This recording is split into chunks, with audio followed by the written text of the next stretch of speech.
सुप्रभात। मैं हूं जगेंद्र राणा। आज की हमारी आध्यात्मिक चर्चा का विषय है आर्त भाव से रोना। आर्त भाव से रोना। परम पिता परमेश्वर सर्वशक्तिमान, सर्वज्ञ, सर्वव्यापक, दयालु, कृपालु, दीनबंधु, दीनानाथ, प्रेम स्वरूप और आनंद स्वरूप है। वो सर्वगुण संपन्न है। क्या आप सबको इसका पूर्ण विश्वास है? ऐसा विश्वास जैसा कि हमको अग्नि पर है। जिस विश्वास के कारण हम अग्नि में हाथ नहीं डाल सकते कि जल जाएंगे, इसी प्रकार हमको यदि ईश्वर पर ऐसा विश्वास हो जाए तो फिर हमें किस बात की करना, किस बात का भय? कोई डर नहीं, क्योंकि ये बात हो नहीं हो पाती, ऐसा विश्वास नहीं हो पाता, ऐसा विश्वास, ऐसा बोध, ऐसी क्षमता ही तो नहीं हो पाती हमारे जीवन में। तो फिर क्या करें? क्या उपाय इस बात को प्राप्त करने का? इसका सीधा उत्तर है सत्संग। कैसा सत्संग? सत्संग ऐसा जिसमें ऐसे महापुरुष, ऐसे साधु महात्मा जिन्होंने अपने जीवन में परमपिता परमात्मा से संबंध जोड़ लिया है, जिन्होंने साक्षात्कार कर लिया है, जो स्थित प्रज्ञ हैं, जिनके मिलने से, जिनके दर्शन मात्र से शांति प्राप्त होती है, जिनके सानिध्य में सारी शंकाओं का समाधान हो जाता है। तो यदि दैव योग से परमपिता परमात्मा की दया कृपा से ऐसे महापुरुष मिल जाएं या ऐसा सत्संग प्राप्त हो जाए, तो फिर अपने आप को समर्पित कर दो उनके चरणों में। और जैसा वो बतलाएं उसी प्रकार अपना रहन सहन, अपना आचार विचार में व्यवहार तब प्राणपण से करते रहो। अपने आप को करते परखते रहो कि हमारे अंतर में क्या प्रभाव पड़ रहा है। हमारे अंदर जो बुराइयां थी, जो बुरे संस्कार थे, वे कम हो रहे हैं कि नहीं? तो ये सब काम कार्यकलापों से निपटकर जब सोने लगे तो आत्मनिरीक्षण करो कि सारे कार्यों का लेखा जोखा प्रातः से सांझ तक जो भी किया हो, जो अच्छे कार्य किए हों उनके लिए भगवान को धन्यवाद, और जो बुरे कार्य हों उनके लिए क्षमा, और भविष्य में ये गलत काम ना होने पाए इसके लिए भगवान से प्रार्थना कि हे प्रभु, हमें ऐसा बल दो, बुद्धि दो, साहस दो कि भविष्य में ऐसी त्रुटि ना, भूल ना करें। फिर भगवान को यानी अपने आराध्य को सब कुछ समर्पित कर दो। इस प्रकार करते करते आपकी काया पलट हो जाएगी। आप कुछ के कुछ बन जाएंगे, आपका जीवन सफल हो जाएगा, आप धन्य हो जाएंगे। लेकिन इस बात के लिए आपको दृढ़ संकल्प करना होगा। दैनंदिनी प्रार्थना उपासना ना होने पर निराहार रहकर जप करना, अथवा भगवान के सामने आर्त भाव से रोकर पश्चाताप करना, ये सब इसलिए कि हम अपना सब कार्य, पूजा पाठ नित्य नियम पूर्वक कर सकें। तो भगवान पर पूर्ण श्रद्धा, विश्वास, पूर्ण सहारा ही आस्था हो जाए। संकल्प की दृढ़ता और नियमबद्धता ही इसमें विशेष रूप से सहायक होती है। अभी तो कहते हैं ना कि करत करत अभ्यास के जड़ में तो सुजान, रसरी आवत जात से सिल पर पड़त किसान। इन सब बातों को सरल और सुगम रीति से पाने के लिए सत्संग मुख्य रूप से सहायक है। जीता जाता सत्संग यदि सुलभ ना हो तो आप धार्मिक पुस्तकें पढ़कर, भगवत भक्तों के जीवन चरित्र पढ़कर भी लाभ प्राप्त कर सकते हैं। इसके लिए भी भगवान से प्रार्थना करनी चाहिए, तो सब कुछ हो जाता है। प्रीति और प्रतीति होने लगती है। प्रतिष्ठित जागृत प्राप्त वरण्य बोध। तो इसलिए सिलसिले के बुजुर्गों ने कहा है कि किसी की बुराइयों की ओर ध्यान मत दीजिए, बल्कि उसकी अच्छाइयाँ देखने की आदत डालिए। संतों के दरबार में शिष्टाचार का बहुत ध्यान रखना चाहिए, अर्थात उनके दरबार में कोई बेअदबी ना होने पाए। यदि प्रशंसा और निंदा सुनने में एक जैसी हालत रहे तो ये अच्छी हालत का संकेत है। सांसारिक व्यक्तियों का भरोसा नहीं करना चाहिए, भरोसा एक मात्र ईश्वर का ही करना चाहिए। फिजूल खर्ची को त्याग कर केवल अपनी आवश्यकताओं के अनुसार खर्च करना चाहिए और शेष धन गरीबों की सेवा में खर्च करना चाहिए। तो जो पाप कर्म कर रहा है, जिसका दिल संसार में लगा हुआ है, जिसे अपनी आजीविका पर संतोष नहीं है, जो लोगों से विरोध रखता है, जो नाम जप तथा ईश्वर के चिंतन मनन में नहीं लगा है, जो इंद्रियों का गुलाम है, जो अपनी आध्यात्मिक स्थिति पर अहंकार करता है, जो ईश्वर की आज्ञाओं का पालन नहीं करता है, वो निश्चित ही साधन पथ पर चलने लायक नहीं है या साधना के पथ पर चलने लायक नहीं। अर्थात वह अध्यात्म विद्या के बिल्कुल अयोग्य है। ऐसे व्यक्ति को ब्रह्म विद्या प्राप्त नहीं हो सकती।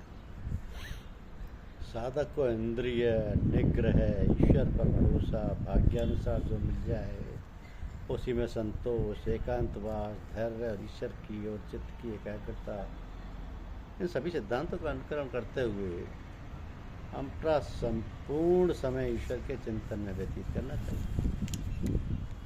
इस साधना में दिल के जाप यानी जिक्र खफी से ही ब्रह्मलीनता की भावानुभूति पैदा हो जाती है, जिससे सभी आध्यात्मिक स्थितियां सरलता से प्राप्त हो जाती हैं। तो ध्यान की निरंतरता बहुत आवश्यक है कि इससे वो सब लोगों का प्रिय बन जाता है, वो सबसे प्रेम करने लगता है और सब उससे प्रेम करने लगते हैं। इस बात की पहचान है कि ईश्वर उससे प्रेम करता है।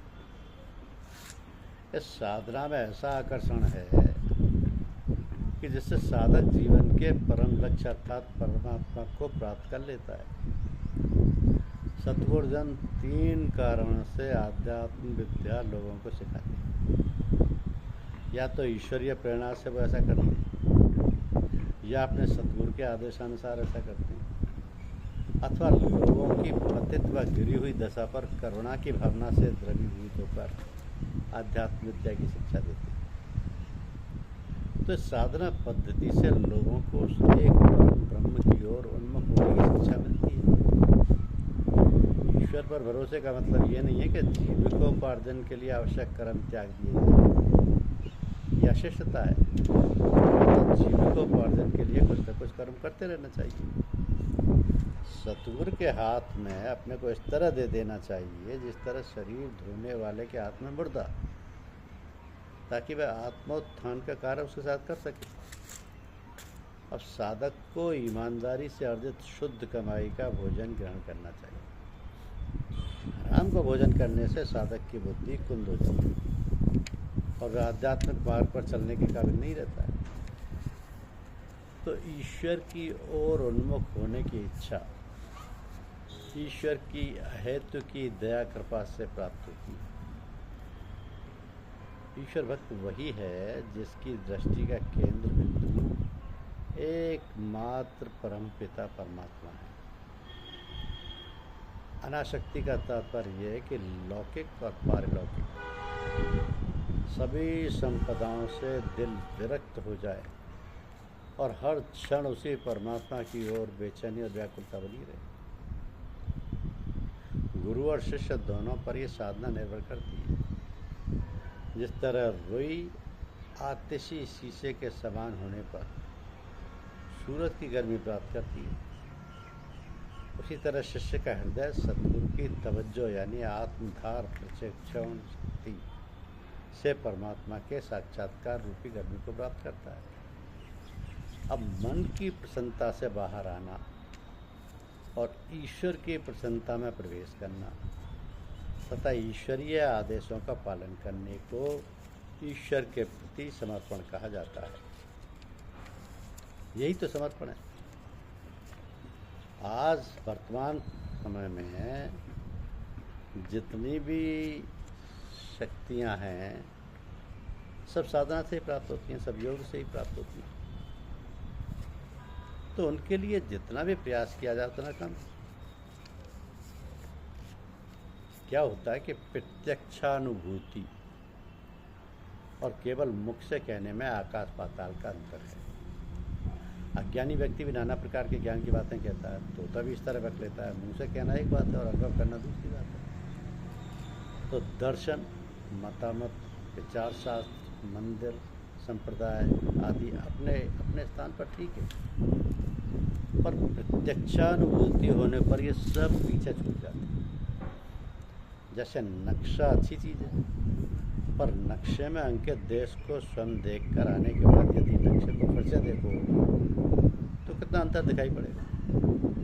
अतएव जिन्होंने सत्य को प्रत्यक्ष कर लिया है और फिर सत्य को समझने के लिए न्याय युक्त तर्क वितर्क आदि बौद्धिक व्यायामों की आवश्यकता नहीं रह जाती है, उसके लिए तो सत्य जीवन का जीवन प्रत्यक्ष से भी प्रत्यक्ष हो जाता है। तो वेदांतियों की भाषा में वो मानव के लिए हस्तामल कवच हो गया है। प्रत्यक्ष उपलब्धि करने वाले लोग निसंकोच भाव से कह सकते हैं कि यही आत्मा है। तुम उनके साथ कितना ही तर्क क्यों ना करो, वो तुम्हारी बात पर केवल हंसेगी। वो उस बच्चे की अंडवंड बकवास ही समझेंगे और उन्हें बकने देंगे, क्योंकि उन्होंने सत्य का साक्षात्कार कर लिया है और वो पूर्ण हो गया। मान लो तुम एक देश देख कर आए और कोई व्यक्ति तुम्हारे पास आकर ये तर्क करने लगा कि उस देश का कहीं अस्तित्व ही नहीं है, पर वो कितना ही तर्क क्यों ना करे, पर उसके प्रति तुम्हारा भाव यही रहेगा कि ये इसे पागल खाने में भेज देने लायक है। इसी प्रकार जो धर्म की प्रत्यक्ष उपलब्धि कर चुके हैं वो कहते हैं कि जगत में धर्म संबंधी जो बातें सुनी जाती हैं वे सब केवल बच्चों की ही बातें हैं। प्रत्यक्ष अनुभूति ही धर्म का सार है। जिसको प्रत्यक्ष अनुभूति हो गई उसने तो सब कुछ देख लिया, तो सब कुछ देखने की आवश्यकता ही नहीं, लेकिन वो धर्म के पालन अवश्य करेगा। किसी अन्य व्यक्ति में आप जो कुछ नापसंद करते हैं उसे अपने भीतर सुधारने का प्रयास कीजिए। बुद्धिमान लोग दूसरों की गलतियों से सीखते हैं, जबकि मूर्ख अपनी गलतियों से भी नहीं सीखता। तो गरीब वो नहीं है जिसके पास कम धन है, बल्कि गरीब वो है जो अधिक चाहता है। जितना है उसके तो उसके लिए कोई अहमियत ही नहीं है, तो और धन चाहता और तो वो तो सबसे बड़ा गरीब है। तो मान के चलता है कि मेरे पास कुछ है ही नहीं, जबकि गरीब से गरीब आदमी जिसकी जेब में 500-1000 रुपये भी हों वो अपने आप को बहुत शक्तिशाली समझता है, बहुत धनवान समझता है। उसे विश्वास है कि उसकी हर ज़रूरत पूरी हो जाएगी। और जिसको ये लगा हुआ है कि और उसके लिए उस पैसे की बिल्कुल अहमियत नहीं है जो उसके पास पहले से, जो धन पहले से, और वो तब तक उसी में लगा रहेगा जब तक उसे और नहीं मिल जाएगा।